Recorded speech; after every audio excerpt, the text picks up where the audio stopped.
জুবায়ের আহমদ মঞ্চে আসছে হাফেজ মোহাম্মদ জুবায়ের আহমদ। জুবায়ের একজন দৃষ্টি প্রতিবন্ধী হাফেজ। তার তেলাওয়াতে আমরা বারবার মুগ্ধ হয়েছি।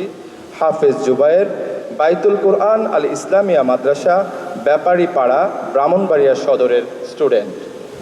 হাফেজ জুবায়ের পাচ্ছে বসুন্ধরা গ্রুপের পক্ষ থেকে 2 লক্ষ টাকার পুরস্কার, সেই সঙ্গে থাকছে সার্টিফিকেট এবং সম্মাননা ক্রেস্ট।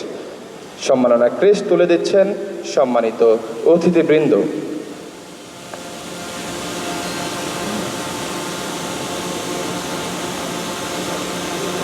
আমার দীর্ঘদিনের স্বপ্ন ছিল যে আমি একটা আন্তর্জাতিক হিফজুল কোরআন প্রতিযোগিতায় উত্তীর্ণ হব।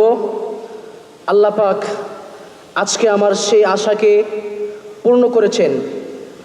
আমি কি বলবো, আনন্দের আমি ভাষা হারিয়ে ফেলছি। আমি আল্লাহর কাছে অনেক শুকরিয়া। সম্মানিত দর্শক, হাফেজ জুবায়ের যখন আমাদের মঞ্চে পারফর্ম করত, আমরা দেখেছিলাম আমাদের সকল বিচারক মণ্ডলী তার তেলাওয়াত শুনে অশ্রুসিক্ত হয়েছেন, এবং নিশ্চয়ই দর্শক আপনারাও তার তেলাওয়াত শুনে বারবার মুগ্ধ হয়েছেন। আমরা আজকেও কিন্তু আপনাদেরকে নৈরাশ করব না, আমরা আজকেও তার কাছ থেকে তেলাওয়াত শুনবো।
صدق الله العظيم.